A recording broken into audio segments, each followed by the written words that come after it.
আসসালামু আলাইকুম, সকলকে স্বাগত জানাচ্ছি। আমি আহসান উদ্দিন নোমান।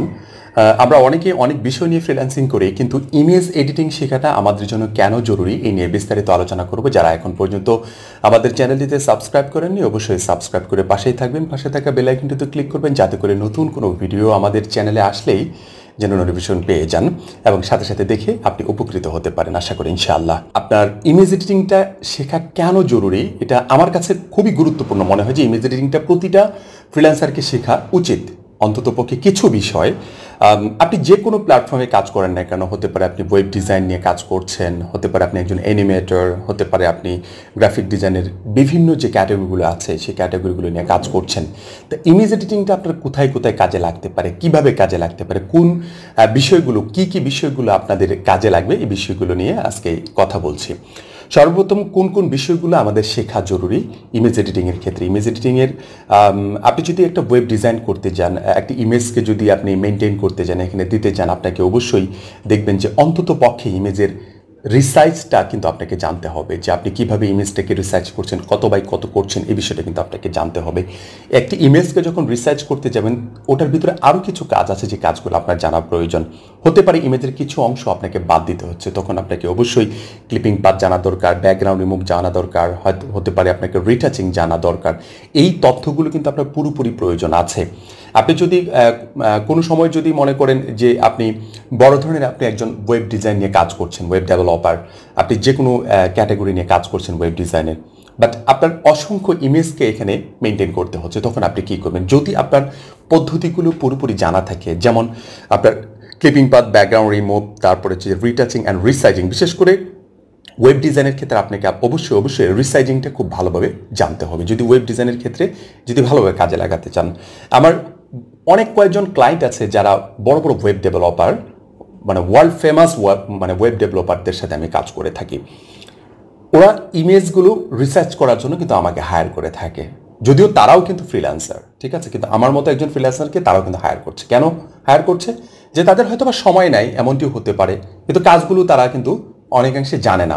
তারা বলেছে আমার কাছে যে আমরা এই ধরনের কাজগুলো জানি না, এই ধরনের সময়গুলো আমরা ইনভেস্ট করতে চাচ্ছি না। কিন্তু বাংলাদেশের অসংখ্য ফ্রিল্যান্সারকে দেখেছি আমি এখন পর্যন্ত যারা এই ধরনের বিষয়গুলো পুরোপুরি জানে, বিধায় তাদের একটা মানে এক্সট্রা কস্টিং যেটা আছে এটা কিন্তু বাহিরে যাচ্ছে না, তারা নিজেরাই কিন্তু এটা মেনটেন করতে পারছে। হতে পারে আপনি অ্যামাজনের কোনো একটি প্রোডাক্ট নিয়ে কাজ করছেন, অ্যামাজনের কোনো একটি ক্লায়েন্টের সাথে কাজ করছেন, হতে পারে আপনি আলিবাবার কোনো একজন ক্লায়েন্টের সাথে কাজ করছেন, শপিফাইয়ের কোনো একজন ক্লায়েন্টের সাথে কাজ করছেন, ওয়ালমার্টের কোনো একজন ক্লায়েন্টের সাথে কাজ করছেন, তখন তার যে অসংখ্য ইমেজ আছে সেই ইমেজগুলো কিন্তু রিসার্চ আপনাকে করতে হবে, অবশ্যই রিসার্চ করতে হবে। হতে পারে আপনাকে ব্যাকগ্রাউন্ড রিমুভ করতে হবে, হতে পারে আপনাকে রিটাচিং করতে হতে পারে আপনাকে সিম্পলি একটা জিনিসকে চেঞ্জ করতে হচ্ছে। এই যে ওভারঅল যে বিষয়গুলো, এই ওভারঅল বিষয়গুলোর জন্য অন্তত পক্ষে আমার কাছে মনে হয় যে আপনাকে ইমেজ এডিটিংটা শেখা খুবই গুরুত্বপূর্ণ। যারা এখন পর্যন্ত মনে করছেন যে না ইমেজ এডিটিংটার মধ্যে কী এমন কাজ আছে, না, প্রচুর পরিমাণ কাজ আছে। আপনি যদি দক্ষ হয়ে থাকেন তাহলে অবশ্যই ইমেজ এডিটিংয়ের প্রচুর পরিমাণ কাজ আপনি এই মার্কেট প্লেসগুলোতে পাবেন, মার্কেট প্লেসের বাহিরেও আপনি পাবেন। আপনি ইউটিউব থেকে আপনি ক্লায়েন্ট সংগ্রহ করতে পারবেন, আপনি গুগল থেকে ওয়েবসাইটের মাধ্যমে সংগ্রহ করতে পারবেন। বিভিন্ন পদ্ধতি আছে, যদি আপনার স্কিল থাকে, আপনি যদি দক্ষ হয়ে থাকেন তাহলে আপনার কাজের কিন্তু অভাব নাই। আপনারা অনেকে বলছেন যে আমরা কাজ পাচ্ছি না, আমি বলবো আপনি যদি কাজ না পেয়ে থাকেন হয়তো আপনি রাইট ওয়ে জানছেন না কাজ পাওয়ার, এমনটি হতে পারে যে আপনি ভালো কাজ জানেন না। দুটোর একটি অবশ্যই আপনার ভিতরে কাজ করছে বিধায় আপনি কিন্তু কাজ পাচ্ছেন না, হয়তো বা কাজ করতে মানে অনেক সময় আপনার কাছে কাজ আসছে না। আরেকটি বিষয় যেটি হতে পারে সেটি হচ্ছে যে আপনি যে প্রোফাইলগুলো সাজিয়েছেন সেই প্রোফাইলগুলো হয়তো বা প্রপারলি সাজানো হয়নি। আরও অনেক বিষয় আছে, তবে এই বিষয়গুলো খুবই ইম্পর্টেন্ট, খুবই গুরুত্ব সহকারে দেখা উচিত এই বিষয়গুলো অন্ততপক্ষে। অতএব যারা যে সেক্টরে কাজ করছেন অন্ততপক্ষে ইমেজ এডিটিংটুকু শিখে নেওয়ার একটা পরিকল্পনা করেন বিভিন্ন কাজের ফাঁকে। অন্ততপক্ষে এই বিষয়গুলো যদি শিখে নিতে পারেন, ক্লিপিং পাথ, ব্যাকগ্রাউন্ড এবং রিটাচিং, রিসাইজিং, খুবই ইম্পর্টেন্ট যে বিষয়টি সেটা হচ্ছে যে রিসাইজিং। আপনি যদি রিসাইজিংটা যদি শিখে নিতে পারেন অসংখ্য ক্লায়েন্টকে আপনি কিন্তু সাপোর্ট দিতে পারবেন। আমি ফাইবার মার্কেট প্লেসে দেখেছি, আপওয়ার্কে দেখেছি যে শুধুমাত্র রিসাইজিং নিয়ে কাজ করে, $1,000 বেশি ইনকাম করছে প্রতি মাসে।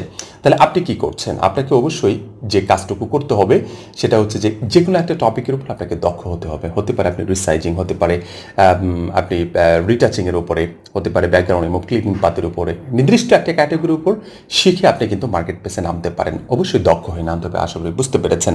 আরও সামনের দিকে আরও অনেক সুন্দর সুন্দর ভিডিও টিউটোরিয়াল আপনাদের জন্য নিয়ে আসবো আমার এই চ্যানেলটির মাধ্যমে, প্যাকেজ আকারে নিয়ে আসবো, যাতে করে আপনারা A to Z আপনারা খুব সহজেই মেনটেন করতে পারেন এবং শিখতে পারেন, প্রপারলি কাজগুলো করতে পারেন এবং অনলাইনে একটি প্রফেশনালি মানে লাইফস্টাইল মেনটেন করতে পারেন। আশা করি ইনশাল্লাহ সেভাবে ভিডিও করে দেওয়ার চেষ্টা করবেন ইনশাল্লাহ।